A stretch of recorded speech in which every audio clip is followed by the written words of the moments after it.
दूसरा अध्याय विष्णु दूतों द्वारा भागवत धर्म निरूपण और अजामिल का परधाम गमन।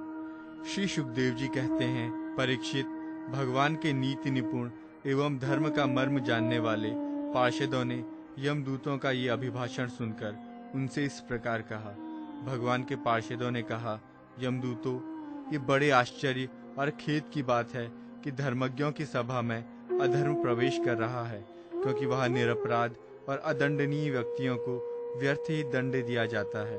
जो प्रजा के रक्षक हैं, शासक हैं, समदर्शी और परोपकारी हैं, यदि वे ही प्रजा के प्रति विषमता का व्यवहार करने लगें तो फिर प्रजा किसकी चरण करते हैं। साधारण लोग भी वैसा ही करते हैं। वे अपने आचरण के द्वारा जिस कर्म को धर्मानुकूल प्रमाणित कर देते हैं, लोग उसी का अनुकरण करने लगते हैं। साधारण लोग पशुओं के समान धर्म और अधर्म का स्वरूप न जानकर किसी सत्पुरुष पर विश्वास कर लेते हैं। उसकी गोद में सिर रखकर निर्भय और निश्चिंत सो जाते हैं। वही दयालु सत्पुरुष जो प्राणियों का अत्यंत विश्वास पात्र है और जिसे मित्र भाव से अपना हितैषी समझकर उन्होंने आत्मसमर्पण कर दिया है, उन अज्ञानी जीवों के साथ कैसे विश्वासघात कर सकता है। यमदूतों, इसने कोटि कोटि जन्मों की पाप राशि का पूरा प्रायश्चित कर लिया है, क्योंकि इसने विवश होकर ही सही भगवान के परम कल्याणमय नाम का उच्चारण तो किया है। जिस समय इसने नारायण इन 4 अक्षरों का उच्चारण किया, उसी समय केवल उतने से ही इस पापी के समस्त पापों का प्रायश्चित हो गया। चोर, शराबी, मित्रद्रोही, ब्रह्मघाती, गुरुपत्नीगामी ऐसे लोगों का संसर्गी, स्त्री, राजा, पिता और गाय को मारने वाला, चाहे जैसा और चाहे जितना बड़ा पापी हो, सभी के लिए ही सही इतना ही सबसे बड़ा प्रायश्चित है कि भगवान के नामों का उच्चारण किया जाए, क्योंकि भगवान नामों के उच्चारण से मनुष्य की बुद्धि भगवान के गुण, लीला और स्वरूप में रम जाती है और स्वयं भगवान की उसके प्रति आत्मीय बुद्धि हो जाती है। बड़े बड़े ब्रह्मवादी ऋषियों ने पापों के बहुत से प्रायश्चित, कृच्छ, चांद्रायण आदि व्रत बताए हैं, परंतु उन प्रायश्चितों से पापी की वैसी जड़ से शुद्धि नहीं होती जैसी भगवान के नामों का, उनके गुम्फित पदों का उच्चारण करने से होती है, क्योंकि वे नाम पवित्र कीर्ति भगवान के गुणों का ज्ञान कराने वाले हैं। यदि प्रायश्चित करने के बाद भी मन फिर से कुमार्ग में पाप की ओर दौड़े तो वो चरम सीमा का पूरा प्रायश्चित नहीं है। इसलिए जो लोग ऐसा प्रायश्चित करना चाहें कि जिससे पाप कर्म और वासनाओं की जड़ ही उखड़ जाए, उन्हें भगवान के गुणों का ही गान करना चाहिए, क्योंकि उससे चित्त सर्वथा शुद्ध हो जाता है। इसलिए यमदूतों, तुम लोग अजामिल को मत ले जाओ। इसने सारे पापों का प्रायश्चित कर लिया है, क्योंकि इसने मरते समय भगवान के नाम का उच्चारण किया है। बड़े बड़े महात्मा पुरुष ये बात जानते हैं कि संकेत में, परिहास में, तान अलापने में अथवा किसी की अवहेलना करने में भी यदि कोई भगवान के नामों का उच्चारण करता है तो उसके सारे पाप नष्ट हो जाते हैं। जो मनुष्य गिरते समय, पैर फिसलते समय, अंग भंग होते समय और सांप के डसते, आग में चलते तथा चोट लगते समय भी विवशता से हरि हरि कहकर भगवान के नाम का उच्चारण कर लेता है, वो यम यातना का पात्र नहीं रह जाता। महर्षियों ने जानबूझकर बड़े पापों के लिए बड़े और छोटे पापों के लिए छोटे प्रायश्चित बतलाए हैं। इसमें संदेह नहीं कि उन तपस्या, दान, जप आदि प्रायश्चितों के द्वारा वे पाप नष्ट हो जाते हैं, परंतु उन पापों से मलिन हुआ उसका हृदय शुद्ध नहीं होता। भगवान के चरणों की सेवा से वो भी शुद्ध हो जाता है। यमदूतों, जैसे जान या अनजान में ईंधन से अग्नि का स्पर्श हो जाए तो वो भस्म हो ही जाता है, वैसे ही जानबूझकर या अनजान में भगवान के नामों का संकीर्तन करके मनुष्य के सारे पाप भस्म हो जाते हैं। जैसे कोई परम शक्तिशाली अमृत को उसका गुण न जानकर अनजान में पी ले तो भी वो अवश्य ही पीने वाले को अमर बना देता है, वैसे ही अनजान में उच्चारण करने पर भी भगवान का नाम अपना फल देकर ही रहता है।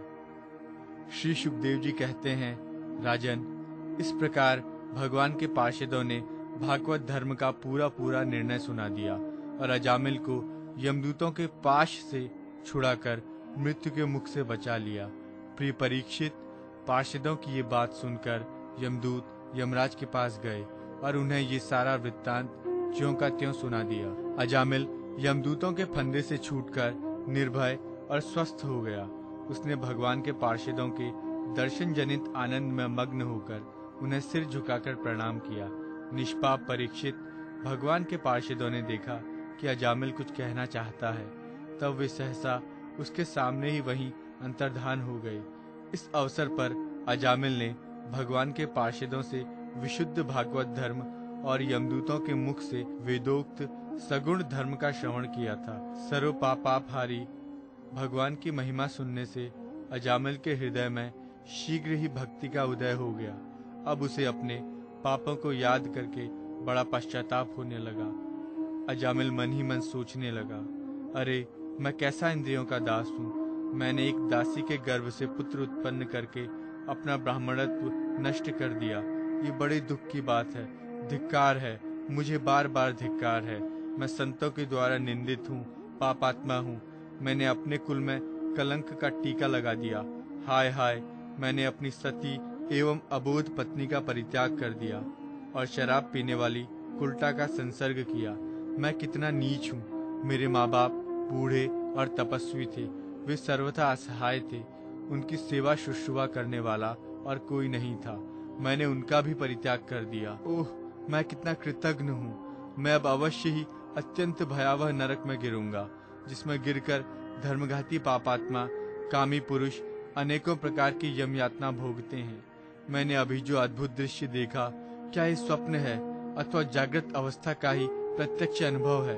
अभी अभी जो हाथों में फंदा लेकर मुझे खींच रहे थे, वे कहाँ चले गए?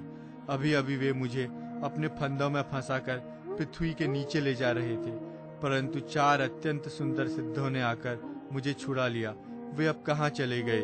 यद्यपि मैं इस जन्म का महापापी हूँ, फिर भी मैंने पूर्व जन्मों में अवश्य ही शुभ कर्म किए होंगे, तभी तो मुझे उन श्रेष्ठ देवताओं के दर्शन हुए।